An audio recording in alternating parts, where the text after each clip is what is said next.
this is so cool. Hello.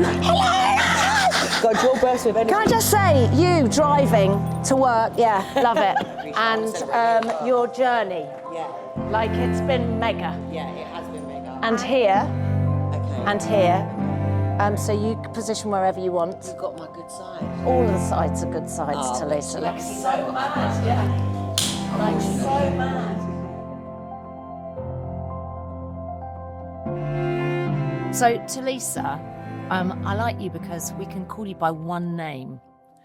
Like Tulisa, everybody knows who that is. I mean, I don't know if you've tried to ever pronounce my second name, but... I have. Probably, yeah. That's why I'm just calling you Tulisa. But Yeah. Tulisa is recognisable enough. Yeah. I guess it is an unusual name as well, so that's why you could probably use it great. on its own. Yeah. And, you know, you have done a lot in your life, but 2 platinum albums, 2 gold albums, countless Mobos. What, 7 Mobos? 7 Mobos. 7 Mobos. 3 platinums. 3 platinums. 1 double. Making 4. 1 double. Might as well get it in there. Yeah, well, I mean, please, You know what I mean? you know, because, but it's not just that. You have lived a life. Yeah. It has been quite extraordinary.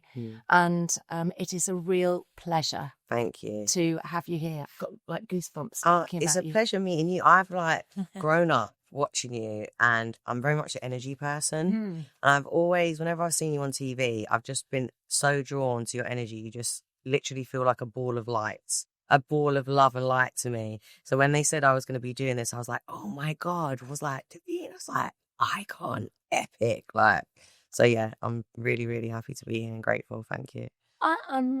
I'm really grateful for that, actually, because I do understand that when you have had a big life with lots of ups and downs, it's quite hard to feel in a place where you feel safe enough to talk about it. Takes a while. I just want to say thank you for trusting us. Me. I trust you. Yeah. So we're here to celebrate a book that you've got coming out. Yeah. And it's out now. Yeah.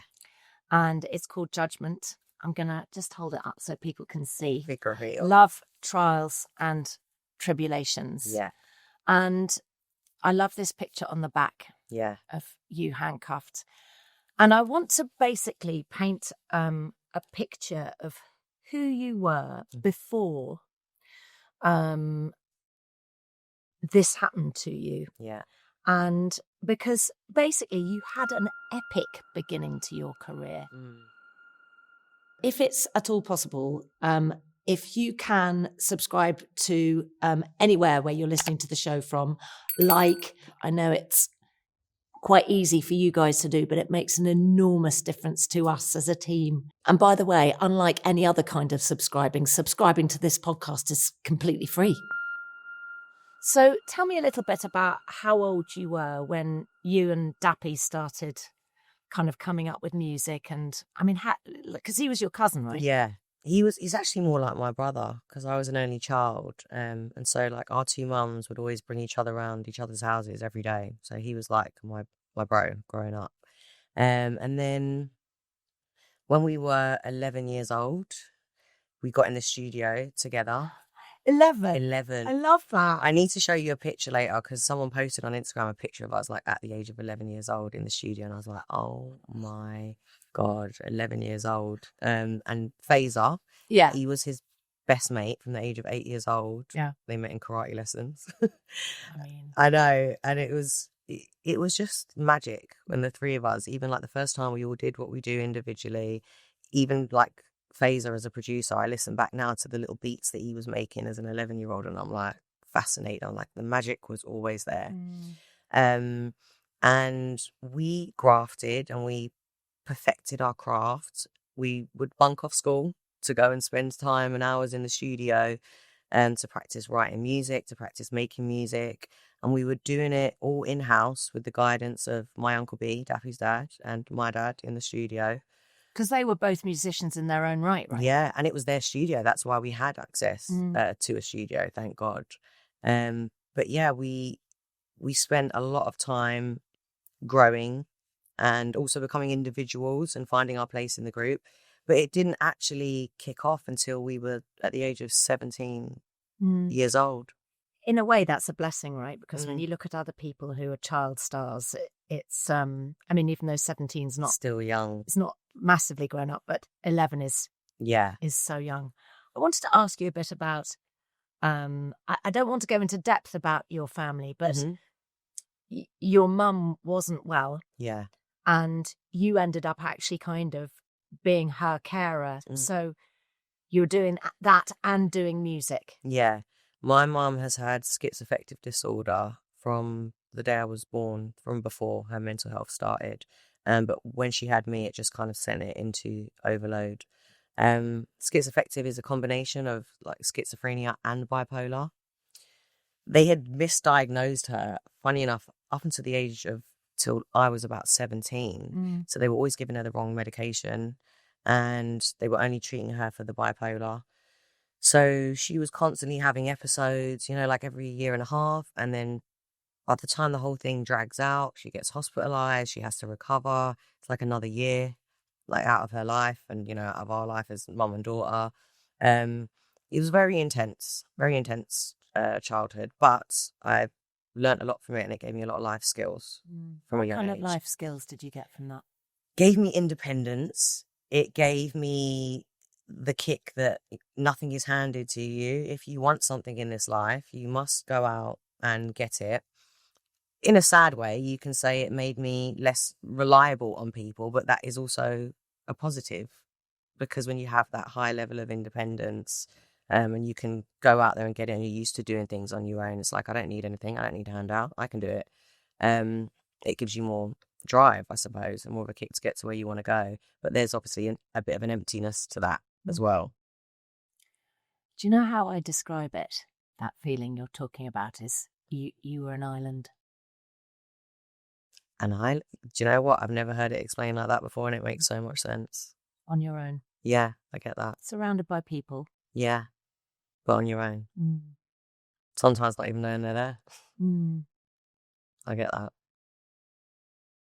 It's funny, isn't it, how these difficult things can make you, in a way. Yeah.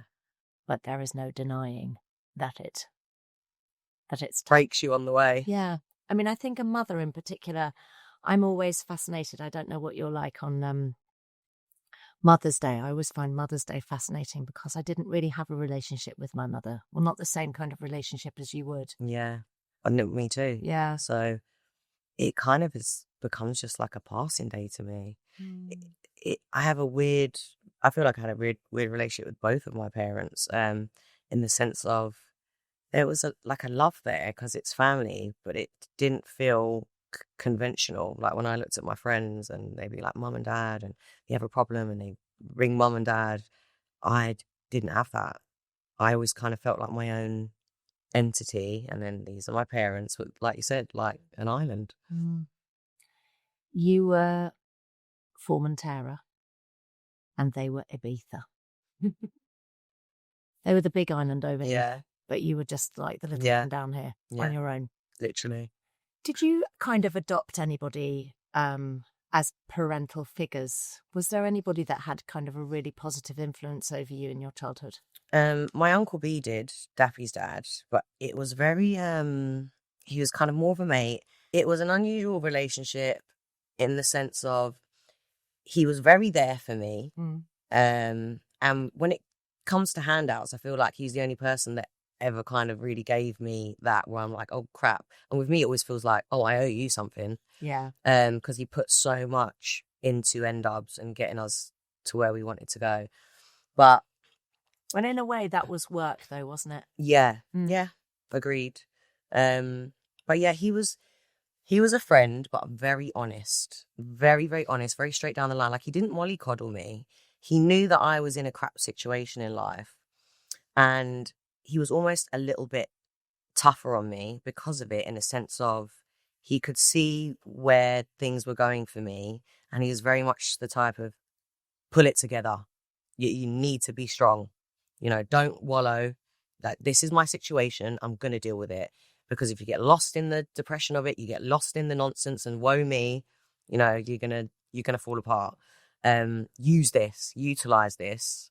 And he'd always say, the reason that I'm tougher on you than I am on Dappy and Phaser is because I feel like he always knew he was going to die. And he would say, one day I'm not going to be here. And because of all your life experience, you're going to be the one that is the drive and takes over the business and does everything that they need to do. And I'm not going to be here to do that for you. So I need to be tough on you so you get it and you get to that place. But it's worked. It's definitely worked on me. Like even the way that I deal with myself and my own psychology, very tough love on myself. Funny enough, with the people I love, extremely gentle, extremely empathetic. When it comes to my own crap, I'm like, get it together. No room for weakness. Of course I have the weakness, but I'm always battling against it with that thought. So he was super helpful, actually. Yeah, 100%. So, I mean, it's hard as a guy his age looking down at me to make that decision to be like, I'm going to be tough on her, and to know it was the right thing to do. Because what do you do in that situation? But obviously, very wise man. He got it right. So how old were you when he was kind of beginning to be a bit tougher on you? I'd say like early teens, like 14 up until, and then he passed when I was 18. I mean, what was life like for your friends, and what was life like for a 14-year-old in those days? Where was everybody else going with their lives? God, I mean, I'd started transitioning with my friend group. Initially, growing up, all my friends had they were really normal lives and happy childhoods and really loving and supporting parents. And then when I hit 14, I started being drawn to people more like myself, slightly more troubled upbringings that had the same experiences. And I kind of bundled together with a group of misfits, that every parent had their issues and life wasn't necessarily easy by that point. So at that age, I kind of joined the oddballs. And did that help in a way with, I mean, I always think like N-Dubz were brilliant because they were edgy and the lyrics spoke to a generation. Storytelling. Yeah. Was that part of that journey? The storytelling or the training with the storytelling? Yeah. I mean, we were just expressing ourselves. Yeah. That's all we did. It was all very authentic. No one told us what to write. Every song you've heard from N-Dubz, it was written by us, and it was based off a real life experience, at some point. And I think that's why we connected on such a big scale with that generation, because people just got it. Like, it was relatable, and we'd speak our truth and speak our songs. Like, you'd write out a text message or, have a conversation, and we do that through music.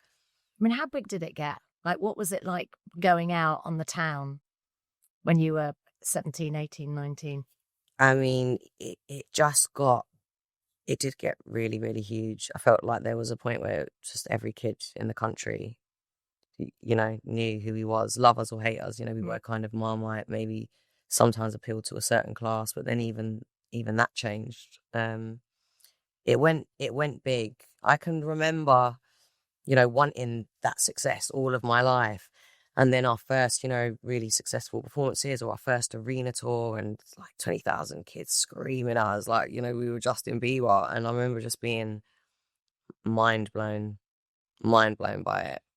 What does it feel like coming off? Were you elated? Were you, when you say overwhelmed, was there ever a time where you thought, oh my God, actually stop for a moment, I just want to get off?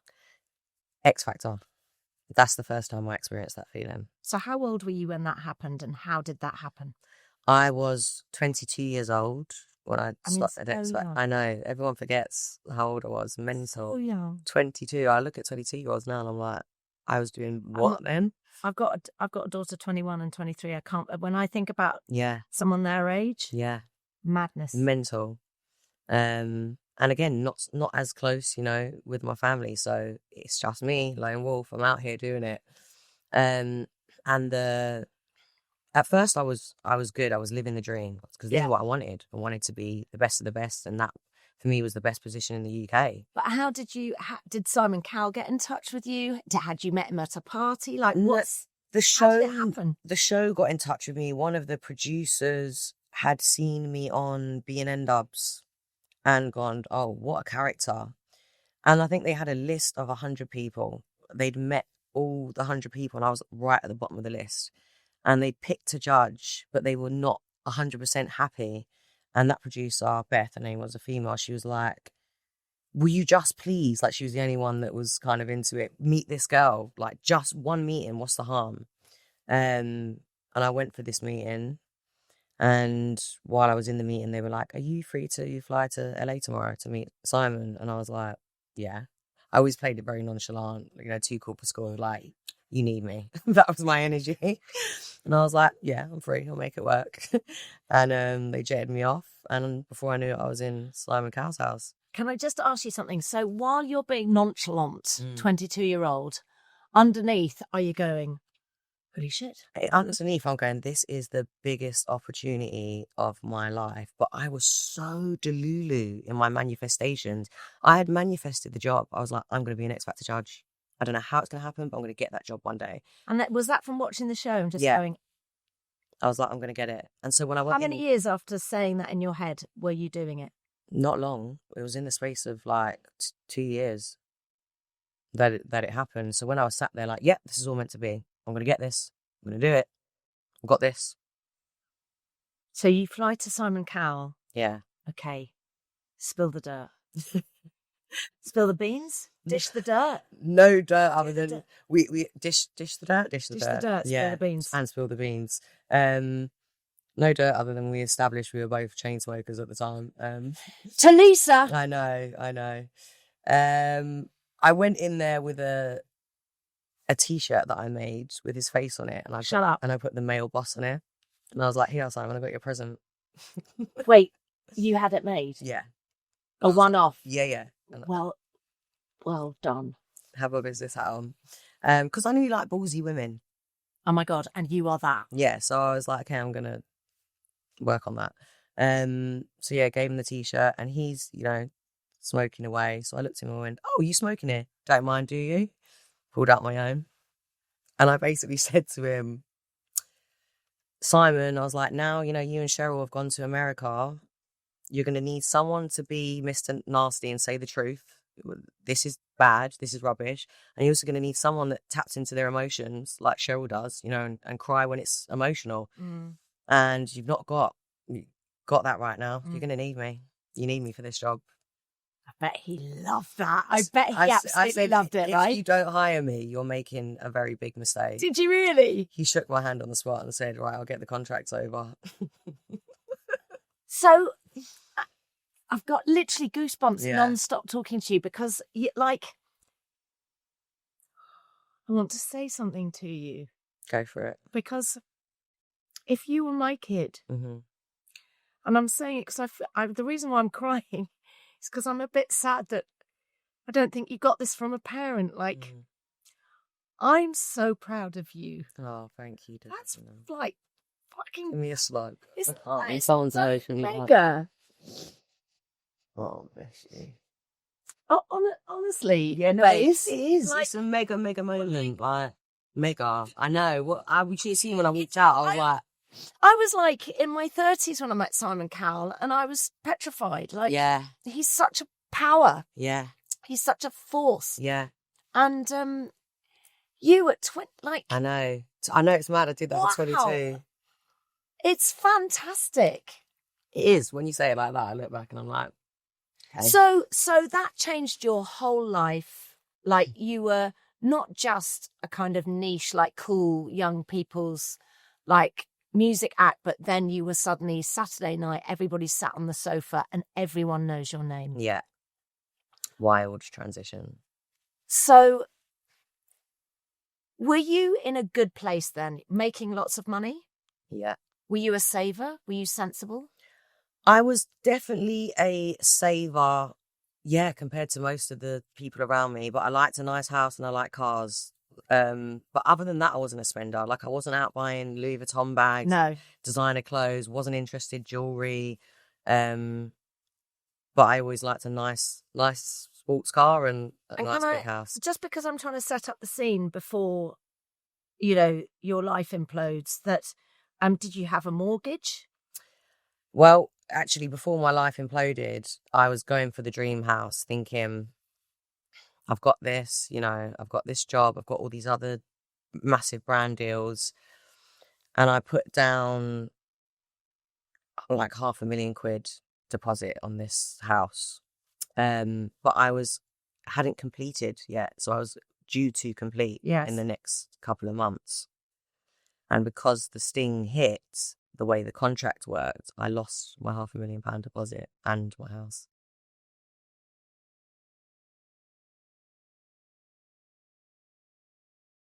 If I'd have just completed it, but I couldn't complete now because I didn't have the money to pay the mortgage, because all my brand in deals and endorsements was frozen instantly. And then I knew I had £1 million in legal bills. So I was like, right. And then no future income. And do you know what the weird thing was when I was in that house? Let me tell you something. I always get a sense for things. I was like, this is not mine. I had this overwhelming feeling like I've got all this stuff and I'm going to lose it.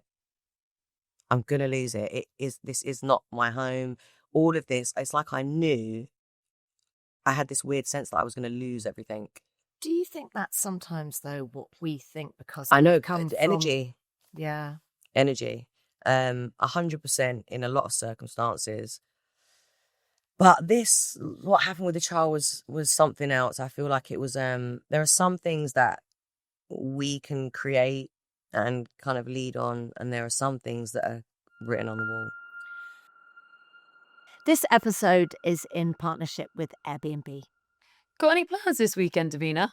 I actually have. I'm going to Ibiza. I know, again. I'm going to do the beach clubs. I'm going to do a bit of swimming, dancing, laughing, possibly pulling a muscle or two. And you know what?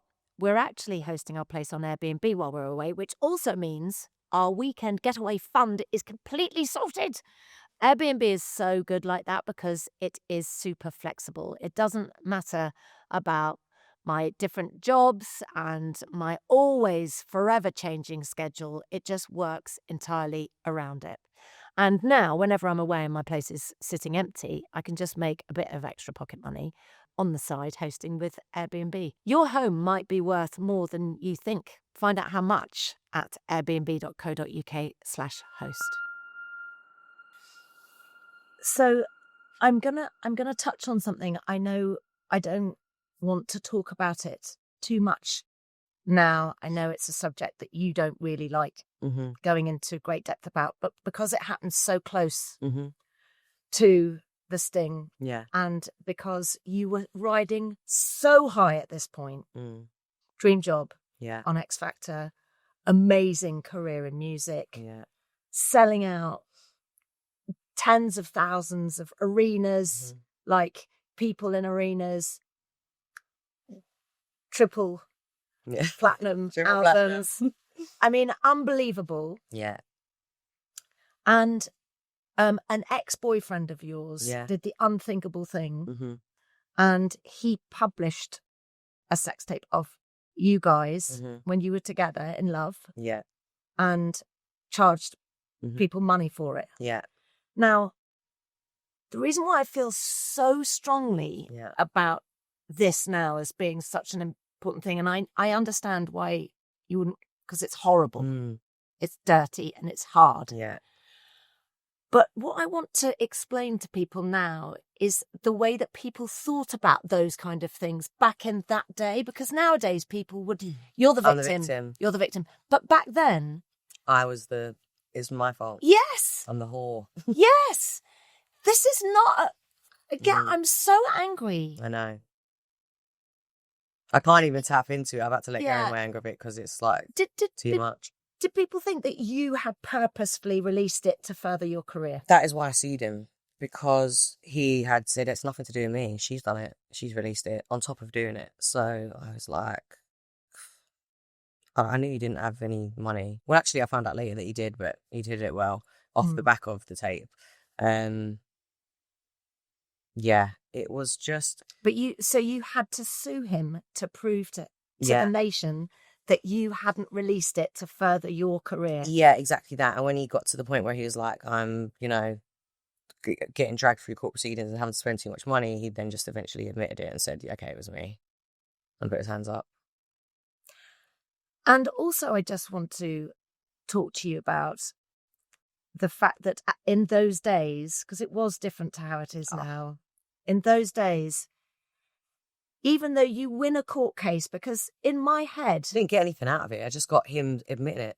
That was but it. also, papers didn't cover stuff like that. Mm. They don't cover where you win something. Yeah. Or somebody, they realise that they were wrong and you didn't do that. Yeah. That doesn't serve their purpose. Yeah. That doesn't serve their rhetoric, their story. Mm. Well, I find that with the stories that they do, and then if there's, a turnaround or they find out other information, the apologies that you get are this small at the back of a newspaper. I've done it like so many times, and I'm like, well, the damage is done. Mm. No one's reading that. No one cares. It was front page when you wrote it, so that at the back doesn't do much. I think that was the reason why they used to do these big stings. It didn't matter if it was the truth, really. Even if the truth came out, it would be page 5. Yeah, it's just selling news. Right or wrong. Mad world.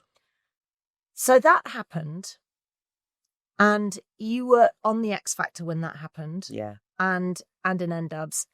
Did it affect your career in the way that you thought that it would? Did it have a catastrophic effect on your career? So, 2 things happened. One thing that happened was coming out of N-Dubz, going on X Factor, I could have leaned towards the more family-orientated, polished image, which for me, that is something that I wanted to lean towards. And now that was out the window. But it then catapulted me as this controversial star. So I was still getting branding deals, but then different certain types and other brands wouldn't want to touch me. So then I was just in a position where I had to just own it.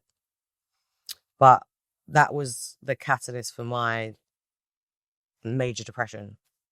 Tell me what happened. It just...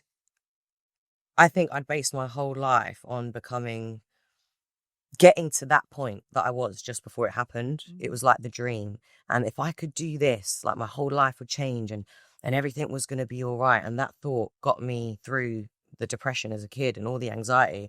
So I'd worked my whole life for this moment. And in 0.5 seconds, the rug was just swept out from underneath me. And I knew in my heart nothing was ever going to feel the same again in terms of public image and perception. It was like, okay, I'm tarnished now. And it just sent me on a spiral. And then I began relating it to the show. I hated my job then. I finally got my dream job, and then I didn't want to do it anymore because I was like, if I wasn't on this show, this probably wouldn't have happened. You might have not wanted to sell it because you wouldn't have thought he was going to make that much out of it. And then it was also the platform for the Wolves to come at me every night and every Saturday night, and it's live and the Twitter and this and that, and Tulisa, and you look like this. So it... This is interesting, actually, because again, I think that we don't discuss enough what the barrage is like online when it happens, and that people are always like, well, you wanted to be famous, like you got to put up with it. But very few people really understand what it's like unless you're in the business. Yeah. What kind of, you said the Wolves would come every Saturday night. What do you mean by that? And what was it like? Well, if you're going through this massive scandal publicly, every time you're in public and in a public place, that's the time that people have something to say, because you're kind of being rammed down their throats. So rather than you kind of going into hiding and things slowly fading away or time to heal, I was having to do Saturday Night Live television every week. And then I've got, half the country hating me. And then it just makes them hate me even more. So it was just a very intense, very overwhelming experience. I was done by that point. After the tape, I was done. I was like, I don't want to do this anymore. All of this just made you so famous. The tape, but not the right famous. Not the right famous, right? No, not the famous I wanted to be anyway. What was interesting was that your career was not finished. No, by it, and in a way, these papers, in those days, because I do think they've got much better. But in those days, they used to decide, well, that person looks quite bulletproof. Yeah, right. And I heard that, like, from the inside, that a lot of members of the press were doing that. Like, she needs taking down a peg or two. I've had that where they've decided. And I've seen a journalist on the Jade Goody documentary talking about it was her time. Yeah. And it felt like that's what they decided with you. Yeah. So it was also the cockiness, though. Like, after the tape dropped, instead of holding my head down in shame like I should have at the time, I released a video saying, listen, I'm not the bad guy here. Like, I am the victim. And then while I was sat there and the whole country was talking about me, calling me a whore, I was like, fuck this. Utilize this. I'm in every newspaper. Drop the single 3 months early. Do it now. Give them something else to talk about other than that tape. Because I cannot have this being the talk of the town for the next 3 months. Drop the single. The label like, Tulisa, we don't know if I wasn't. Drop the single now. The video is shot. Release young. Which then went to #1. So it was that. Now I've catapulted, but it's this controversial. I mean, that's Uncle B, isn't it? Yeah. Oh, 100%. In retrospect, looking back, are you pleased you did that? Yeah. I'll always be a woman that stands on business and owns my shit. Excuse my French. Always. Why? I knew I was the victim. Why should I? Did the public perception change when you did release that big? Massively. Yeah, good. Overnight. Yeah. Overnight. But it made you, all of this made you a target for a massive sting. It's what Judgement is all about. Mm-hmm. This absolutely, obviously I remember it at the time. I remember it coming out, but I did not know all of the details. I also, because I didn't really ever really read about it, and we'll go into this, had no idea that you didn't do drugs. Mm-hmm. Yeah. Initially... Just the insanity of it. I felt like initially they tried to get me for doing coke. They just assumed... that you did. Which I get with my energy and the party girl and the Ibiza girl. And then when they realised that I didn't, that's when they had to transition this thing into something else. So how... Just paint the picture of like the efforts that the paper had gone to set up the sting. Like, how many people roughly were working on it? How much did it cost? I was told it was in the region of like 300 grand. This is like information from the inside afterwards. 300 Yeah, I can't say that that's, bulletproof. This is just from insiders coming to me from press. So they couldn't let it drop. They couldn't let it go. And that I heard as well that it was initially assuming that I did coke, and then them going, we spent too much now. We got to get her. Yeah. But there must have been, oh God, there were at least 8 actors, hired actors, playing producers, directors, lawyers, assistants, I think even accountants at one point, fake contracts, discussions of like, they tried to get me during the sting for offshore bank accounts saying, this is where we're going to transfer you the 3 million quid we're going to pay you, but you need to set up this account. And my accountant was like, whoa, we're not doing that. It's just like a sting within sting. So they tried to get you to do something illegal that you'd never done before, but thank goodness your accountant. Yeah, it was like, no, we don't do all that offshore business. So how did they approach you? What was the promise? I got I don't know how they did it. Like, they must have like paid off someone in this big company worldwide. Mm. And they got someone to go on the Twitter account, the verified Twitter account, and DM me saying, Tulisa, we have a Bollywood/Hollywood producer that's interested in you for a role. So it's like solid. A DM from a verified account. Saying that they wanted to talk to you about a part. Mm. And then when did you start? Did you start writing this diary? So Judgement, basically, in this book, there's lots of amazing kind of diary entries that you wrote at the time. So it was initially, it started off as diary entries. And then what happened is I would go on these tangents. I was always like a big story writer as a kid. And I would switch from diary entries to novel form. So I'd write it as it's happening, a story from a first-person narrative. Yeah. And then as I would really start enjoying these bits, I decided to transform the whole book. So it was no longer diary entries and make it into a novel about that year of my life from the first-person narrative. So if you didn't know who Tulisa was and you were reading it, you just think, oh, this is a great story, rather than an autobiography. But it's the truth. But it's the truth written in story format. So clever. Yeah. Well, I did think, business-wise as well, I was like, no one's done that before. No one's done that. And then I had like romance come in at the time. So I was like, oh, Sex in the City on a drugs charge. Epic. But at the beginning, you were thinking, oh, wow. Yeah. Young girl, singer, dream job comes. Yeah. This is going to be epic, an epic tale of her getting her dream job in Hollywood. Yeah. I mean, the first chapter is more about the facts, because I didn't start writing until I found out it was a setup. Yes.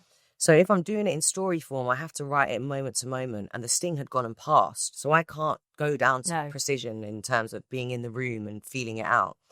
So the first chapter is more factual. Like, this is, it sounds like more like an autobiography. Yes. Like, I've come to this point.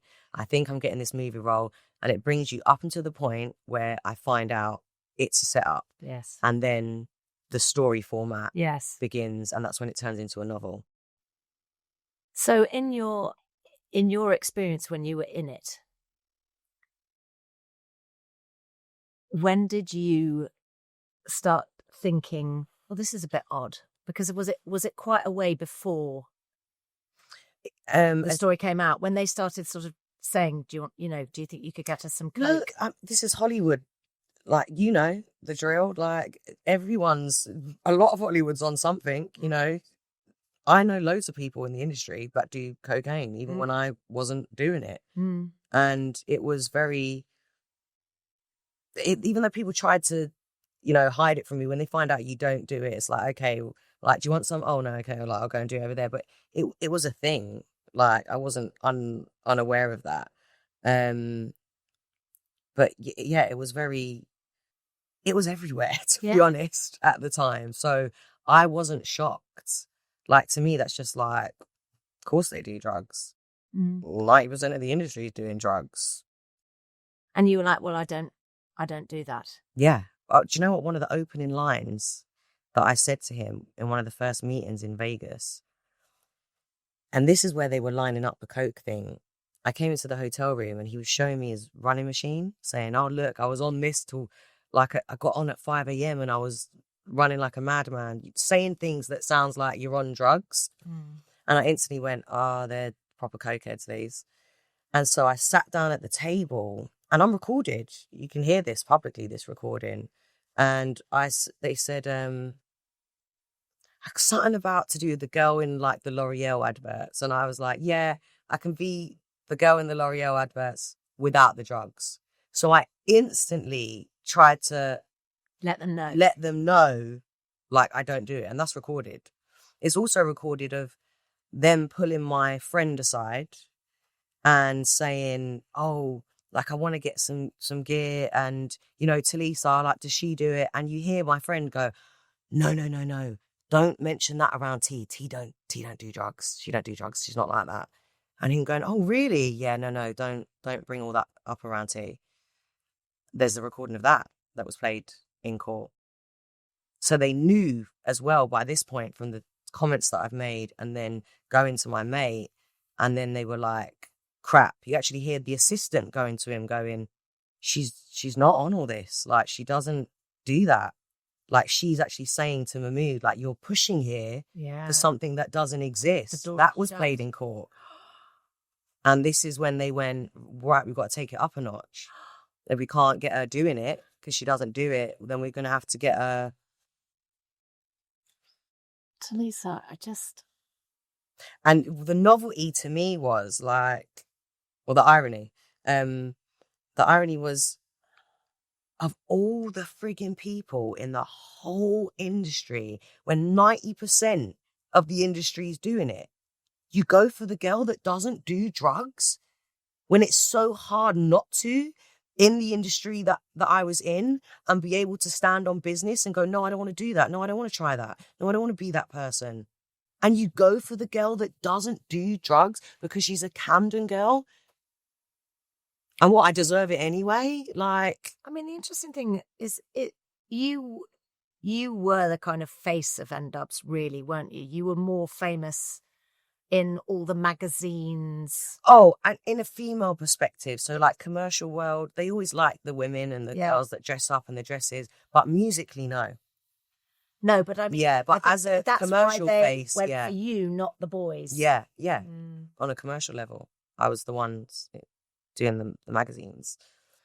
I mean, I know this is a story from your life, so in a way, you're a bit like, this happened to me. I'm telling you, as an outsider,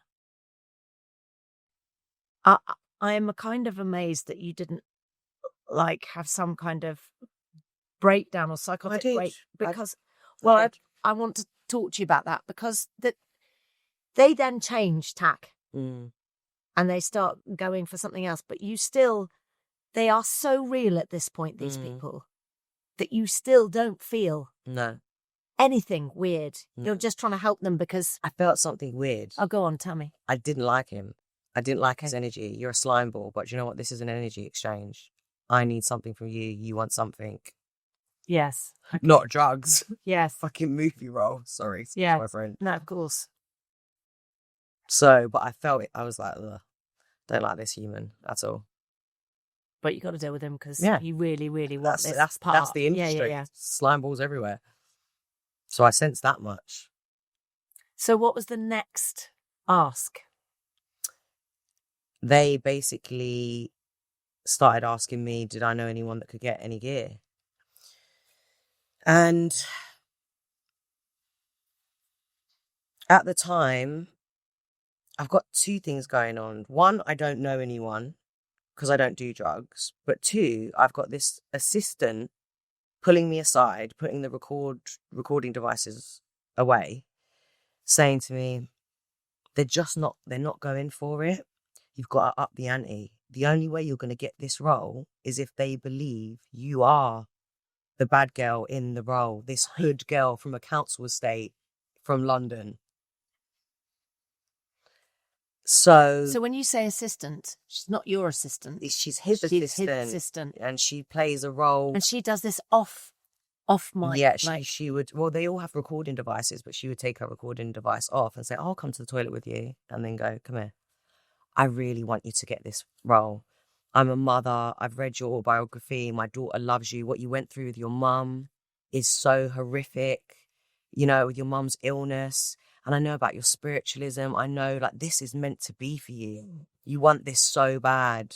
And I believe in you. You can do this, but you have to go out there and you have to up the ante. You have to make him believe you are the girl in that role, or they're going to give it to someone else. There's 3 million quid sat there for you. Go and get it.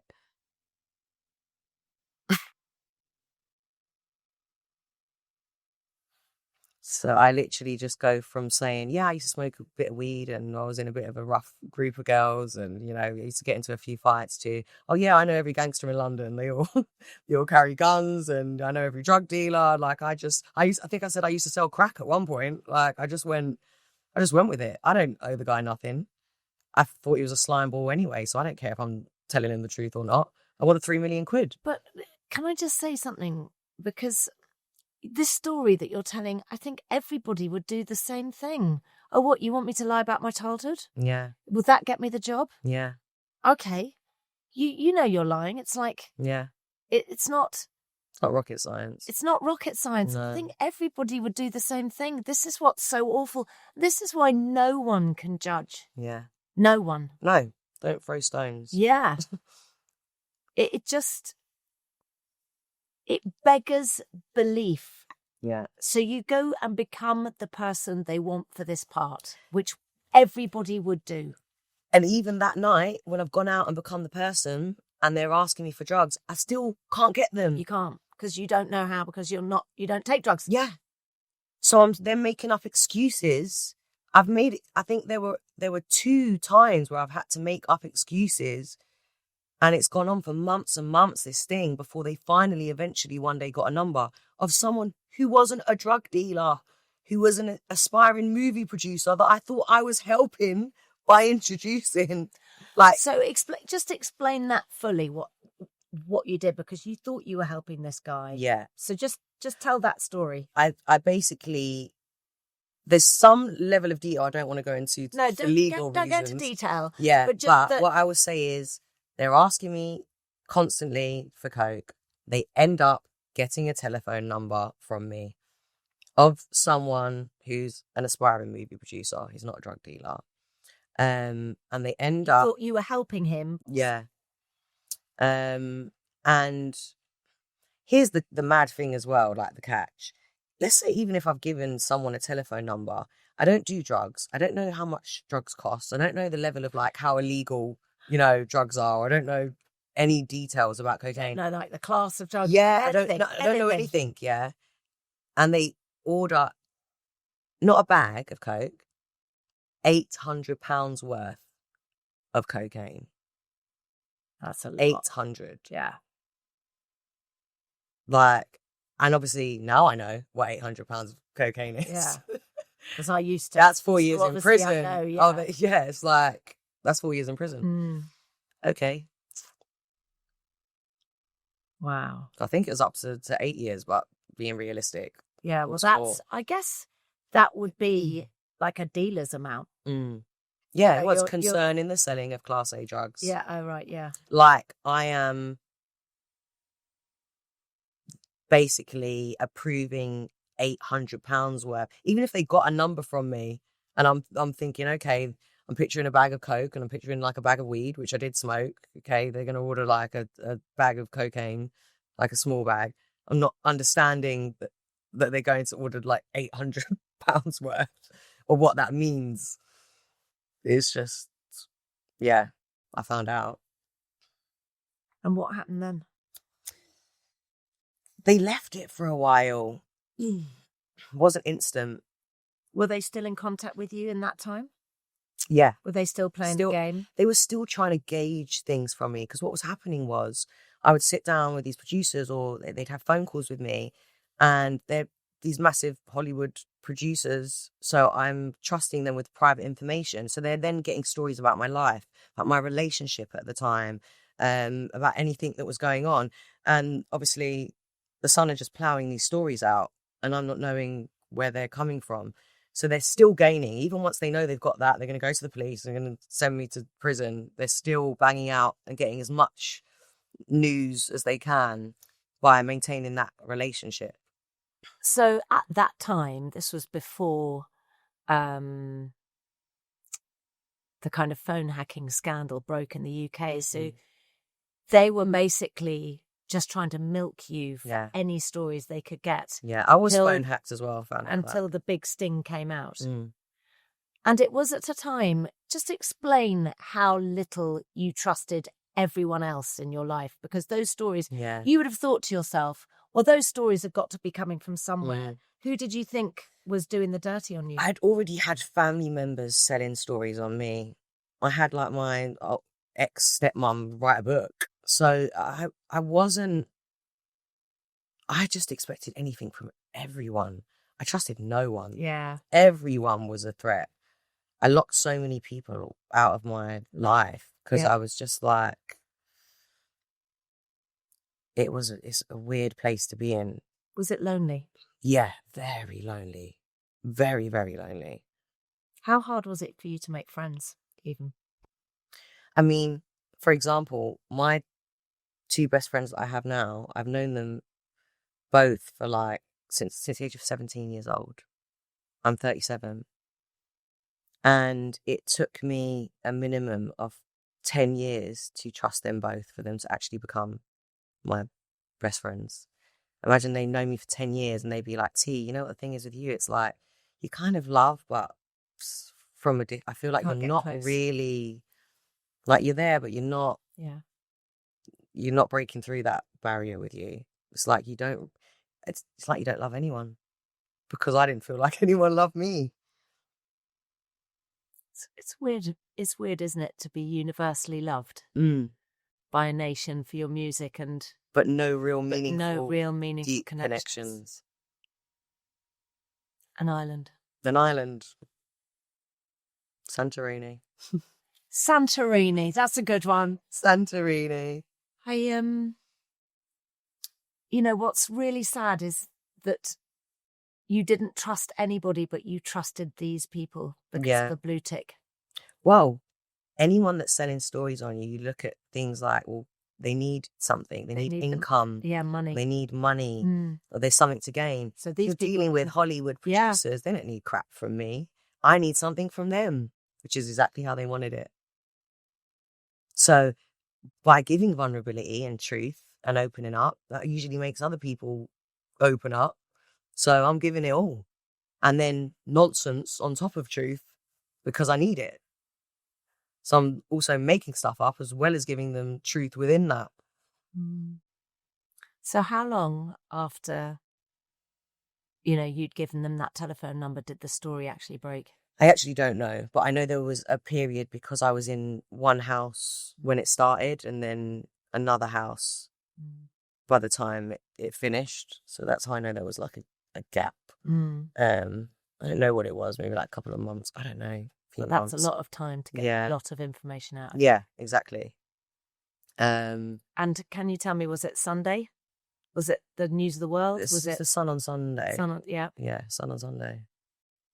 And the mad thing was they weren't obliged to say what had happened. So the way it was printed was like I just had these conversations with a random stranger or someone that I knew. Not that it was set up. Yeah, that there's no... That you were promised a partner film. Nothing. Like they said nothing about the entrapment. It was just Tulisa's gone and sold £800 worth of cocaine. And by the way, she hangs around with all these London gangsters and drug dealers and she's this bad girl. And that's how it was printed. Did they sometimes... As I'm sure you're aware, they can call you and say, we're just giving you a word of warning, we're going to print this on... No, it dropped. It just dropped. Yeah. Where were you? I was in my house. Who were you with? My manager at the time, he came in the room and he just said it's a lie. It's not real. It's all been made up. So what happened then?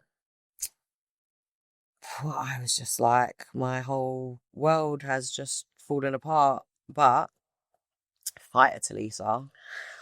You are. Fighter Tulisa when I was like,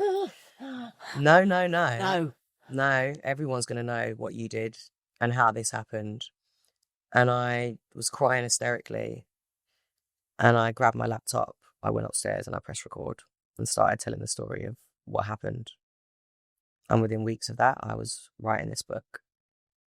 And you pressed record and posted it on Facebook, right? No, couldn't say anything. My lawyers told me until this case is done, you can't say anything. So when did that go up?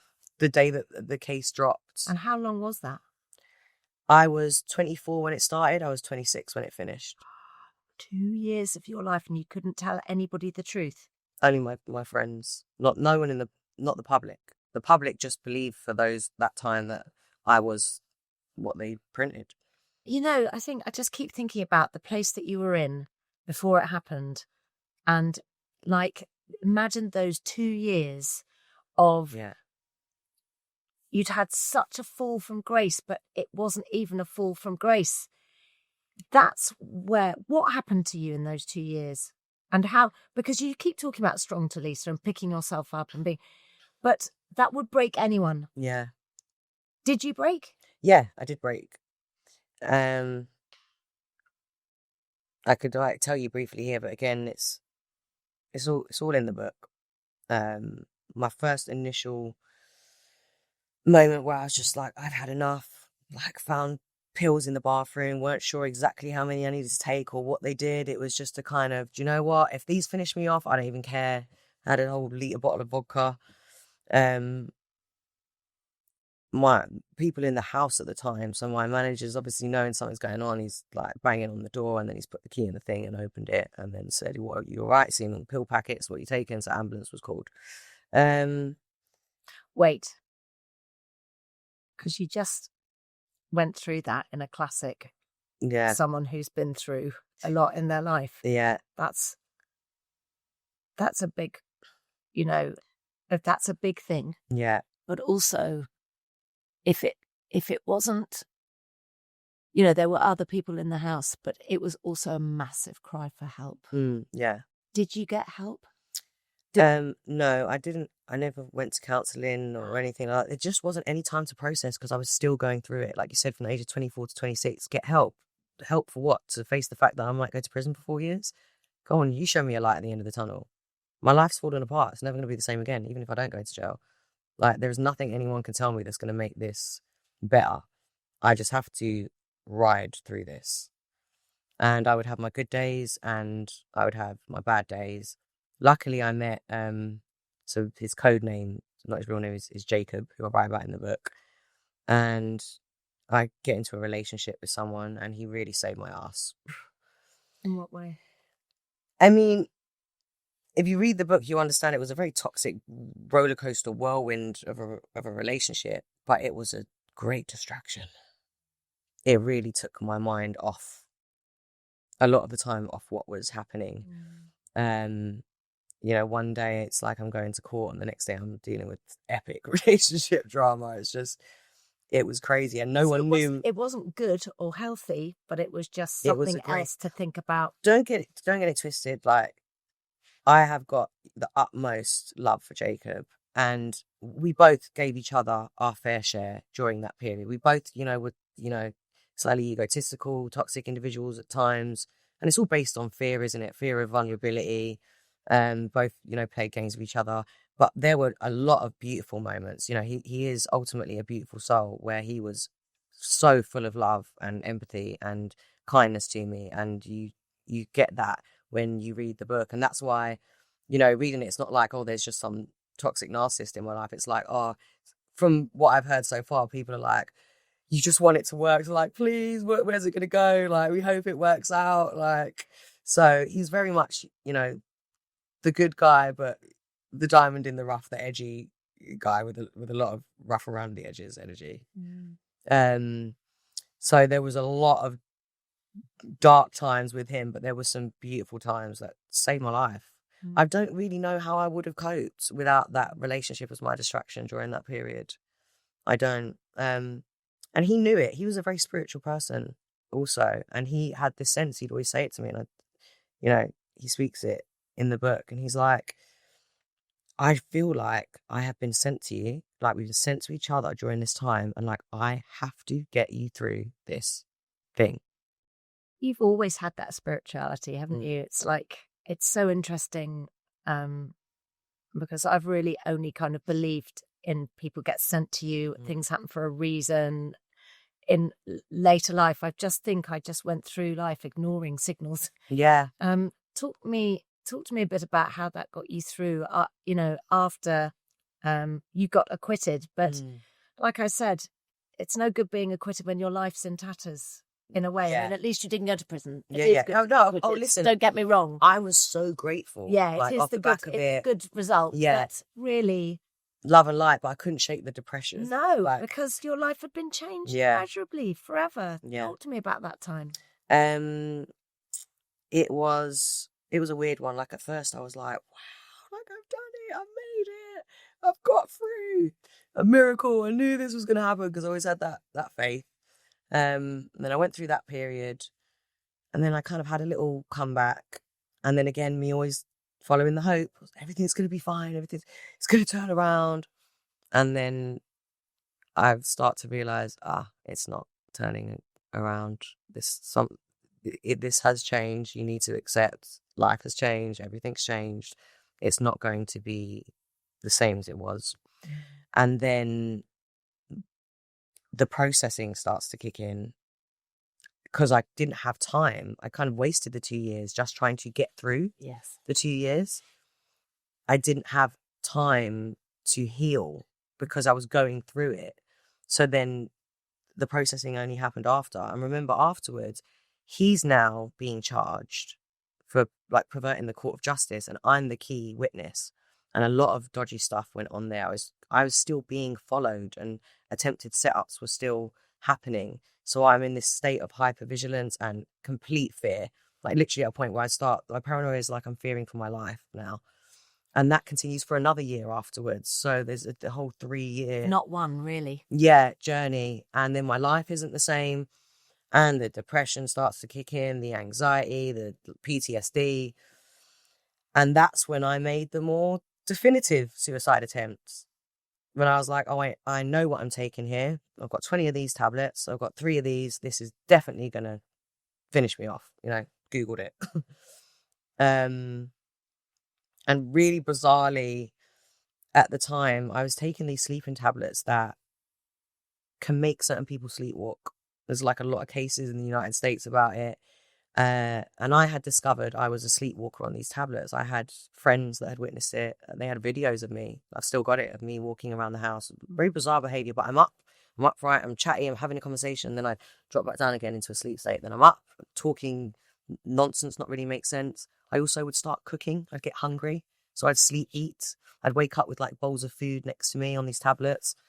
And I realized, obviously, when I woke up one day and my manager was at the bottom of my bed, and he's like, and this is when we've established, and he shows me this video, and I'm like, this is the food bowls. I've been sleepwalking on these pills. Now I'm thinking I've taken 20 of these other tablets, these 2 tablets of the sleeping tablets, sleepwalking tablets. I'm not going to sleepwalk when I've taken 20 of these. Like I'm going to die. I'm not going to get up and start walking about. But you want to feel sleepy. No, I'm just just throwing as many in as I can. Like finish me off. Like, oh, they'll do. Put them on top as well. And as I'm going into basically essentially about to drop off into a sleepy death, I ping up and sleepwalk, and I get on my phone. I start sending dodgy messages and making dodgy calls. And like what? Okay, so here's an example of something that I'd said, like in sleepwalking state.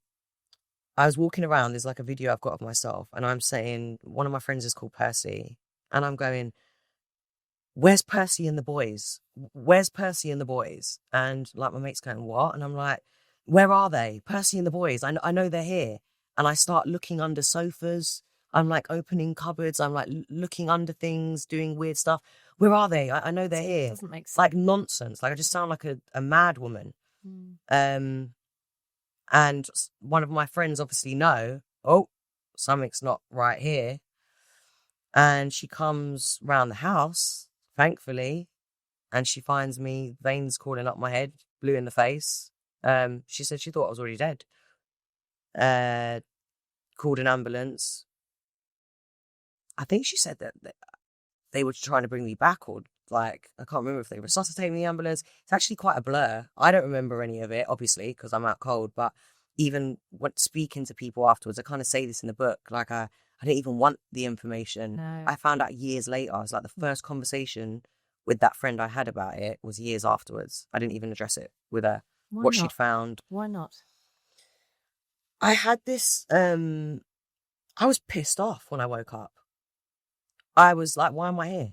How the hell? And then the spiritual side's kicking in, and I'm looking at the universe, and I'm like, what do you want from me? I can't even die properly. It was that energy. And I was just, and then I had this acceptance of, oh, do you know what? You want me here for something. Because if you've managed to do that with them amount of pills and save my life in such a miraculous way, There's obviously a reason that I'm here. I don't want to be here, but all right, do your thing. Show me. Why am I here then? Cool, I'll stick it out. Even though I'm effing miserable, cool, you show me why I'm still here. And, like, why are you still here? Like, what do you feel is your purpose? What do you want? I want peace and happiness. And a part of me, if I'm honest, like the only thing I can lean towards is my purpose is to tell this story. A lot of my life story and a lot of my experiences and a lot of my perspectives. I think there's something in it that maybe people can take something from it. And also now I have things in my personal life to live for. I have inner peace and I have enlightenment. I have a very calm environment. And how did you get there from where you were? That's up upstairs. That has nothing to do with me. When people ask me that, I'm like, I don't know. I can't tell you. It was an accumulation of things, a roller coaster of events, setting off one thing and another thing that just got me to this point where I went,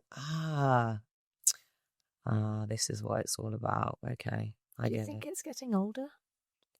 Accumulation. It's getting older. It's That the must be it. experiences at the time. It's the signs. Experience a lot of spiritual stuff as well. Miraculous experiences, miracles. Me coming out the case in itself was a miracle because it took one of Mzee Mahmood's right-hand men that he'd known for like 20 years and worked with to grass him up for lying about me. Was that the taxi driver? Yeah. Why is his practically his solid mate he's worked with for 20 years, done this with for 20 years, just for me, because he's lied about other people as well, but for me, he stepped forward, put himself in danger. He had to go on tag. Like he was found guilty for being involved. I feel like that's a miracle in itself. I feel like people must have been involved in that sting. And you would have to be a pretty bad person to not feel bad for you. They were really trying to make you out to be someone you weren't. A demon. And knowing that they were manipulating a young woman at the top of her game to do something that would finish her career that wasn't even true. Yeah. It's awful, and I'm pleased I always say it's so evil. Somebody had the decency to do that for you. And you know what? I've never publicly thanked him, and I'll take this moment to do it. I'm so grateful to that man. So grateful. He saved my life. Alan Smith. So grateful. I don't care about what mistakes you made before. I don't care who you were. Thank you. Thank you for doing the right thing in that moment. Like, it actually makes me well up. Like, I've got no bad blood for that man. Just pure love and light. Thank you from the bottom of my heart so much for saving my life. Because if you were getting those suicide attempts out of that cell, could you imagine what would have happened in it? Thank you, Alan. Tulisa, I just want to say thank you. Thank you. I have so much respect for you. Thank you. I'm so proud of you. Thank you. You've really lived a big life. But this book is going to be important for people to read because I think people go through dark moments and they think there's no light at the end of the tunnel. That is what it's about. Yeah. That's why the universe. Yeah. It kept me here. Yeah. To finish this book. Yeah. Because this will help people. Yeah. I hope so. Yeah. And I hope I've written it in an exciting, story way. So it's not just a boring autobiography either. It's, It's really clever. Yeah. And you are a great writer. I know you've written a Yeah. novel as well. Yeah. But I'm just saying this is really brilliant. It is all me. No ghostwriter. It is all me. So. Please, may I give you a hug? I would love to give you a hug. I was going to ask if you didn't. Oh, I love you lots of that, Jenny Tots.